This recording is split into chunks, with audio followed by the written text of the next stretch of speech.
Good morning friends, আজকে আমাদের day 2। আজকে আমরা হরিদ্বার থেকে যাচ্ছি কেদারনাথ। এখন বাজে ভোর 6টা। আমি যেতে যেতে তোমাদের সবাইকে দেখাবো যে কোথায় কোথায় যাচ্ছি, কি কি করছি, সব তোমরা দেখতে পারবে। চলো যাত্রা শুরু করা যাক। এই গলি বাঙালির লড়াই।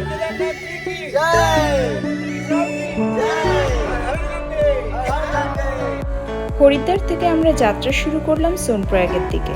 হরিদ্বার থেকে সোনপ্রয়াগ 230 কিলোমিটার, প্রায় 7 ঘন্টার উপর সময় লেগে যাবে। আমরা যাচ্ছিলাম নিজস্ব ট্রাভেলার বুক করে, কিন্তু হরিদ্বার থেকে সোনপ্রয়াগ যাওয়ার আরও অপশন আছে। সব থেকে কম টাকায় যদি যেতে হয় তাহলে বাস করে যেতে পারো। হরিদ্বার আর ঋষিকেশ বাস স্ট্যান্ড থেকে প্রাইভেট বাসও পাওয়া যায় 800 থেকে 1000 টাকায়। যদি অনলাইন বুক করতে চাও রেড বাসের থ্রু দিয়ে বুক করতে পারো, আর অফলাইন হলে স্পটে গিয়ে বুক করতে হবে। আর গভর্নমেন্ট বাসেরও অপশন আছে। তোমার এই নিয়ে কতবার কেদারনাথে? আমার এই নিয়ে এটা 24th টাইম।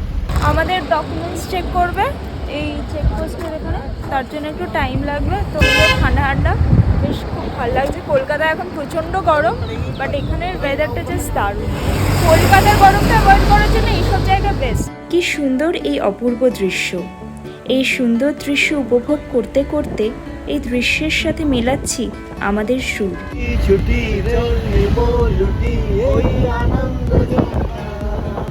সবাই মিলে এখন অন্তাক্ষরী খেলছি। যেতে যেতে বেশ একটা পাহাড়ি গান দিয়েই, ঘোড়ার গান দিয়ে শুরু হলো। হরিদ্বার থেকে ঋষিকেশের ওপর দিয়ে আমরা এখন যাচ্ছি দেবপ্রয়াগ। তোমাদের হাতে যদি সময় থাকে তাহলে একদিন ঋষিকেশে স্টে করতে পারো।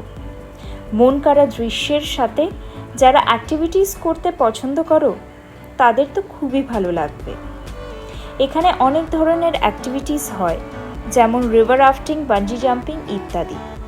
আর যারা ক্যাম্পিং করতে ভালোবাসো তাদের জন্য তো পারফেক্ট। আমাদের হাতে সময় কম ছিল বলে আমরা ঋষিকেশে স্টে করিনি। এখন আমরা যাচ্ছি দেবপ্রয়াগের দিকে, যেখানে আমরা ব্রেকফাস্ট করব। হরিদ্বার থেকে দেবপ্রয়াগের দূরত্ব 95 কিলোমিটার, প্রায় 3 ঘন্টার রাস্তা। 3 ঘন্টার এই রাস্তা আমরা অন্তাক্ষরী খেলতে খেলতে এবং এই অপূর্ব দৃশ্য আর উত্তরাখণ্ডের এই সুন্দর রাস্তা দেখতে দেখতে দেবপ্রয়াগের কাছেই একটা রেস্টুরেন্টে পৌঁছে গেলাম ব্রেকফাস্ট করতে। যাদের হেলথ সিকনেস আছে তারা অবশ্যই একটু লাইট ব্রেকফাস্ট করো। আমরা এখন ব্রেকফাস্ট করতে এসেছি। দেবপ্রয়াগ থেকে একটু আগে আছি। লাইট ব্রেকফাস্ট করে নেবো, কারণ পাহাড়ি রাস্তা তো অনেকেরই একটু হেলথ সিকনেস থাকতে পারে। ব্রেকফাস্ট করে আমরা আমাদের যাত্রা আবার শুরু করলাম। আর কিছুক্ষণের মধ্যেই আমরা পৌঁছে যাব দেবপ্রয়াগে। ওখানে গিয়ে তোমাদের দেখাচ্ছি দেবপ্রয়াগের বিশেষত্ব, যেখানে অলকানন্দা নদী এবং ভাগীরথী নদীর মিলন হয়েছে। দেখবে তোমরা ওখানে দেখতে পাচ্ছ এই জলের কালারটা পুরো। এই সেই ভিউ পয়েন্ট যেখান থেকে তোমরা দেখতে পারবে অলকানন্দা নদী এবং ভাগীরথী নদীর মিলন স্থান। এই মিলনটাকে অনেকেই বলে সাজবাহুর মিলন।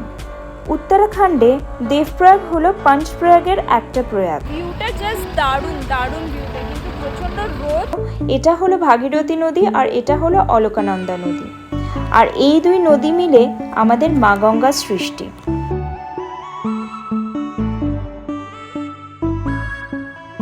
দেবপ্রয়াগ থেকে সোনপ্রয়াগ যেতে ধারী দেবীর মন্দিরও পড়বে। সময় থাকলে এই অপূর্ব গঙ্গার মধ্যে মন্দিরের দর্শন করে যেও। দেবপ্রয়াগ থেকে সোনপ্রয়াগের দূরত্ব 136 কিলোমিটার, প্রায় 4.5 ঘন্টার রাস্তা। আমরা সোনপ্রয়াগ থেকে যাব গৌরীকুণ্ড, আর আজকে আমরা গৌরীকুণ্ডে স্টে করব। সোনপ্রয়াগ থেকে 12 কিলোমিটার আগে পড়বে ফাটা, যেখান থেকে কেদারনাথের যাত্রার জন্য হেলিকপ্টার পাওয়া যায়, যেটার বুকিং তোমরা অনলাইনও করতে পারো। যদি তোমাদের হেলিকপ্টারে যেতে হয় ফাটাতে হোটেল নিয়ে পরের দিন সকালে হেলিকপ্টারে যেতে পারো। আমরা এখন আছি রুদ্রপ্রয়াগে।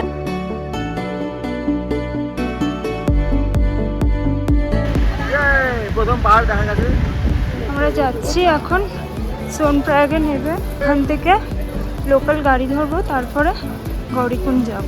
যেখানে নাওয়াবের পার্কিং, সেখান থেকে 200 মিটার হাঁটতে হবে।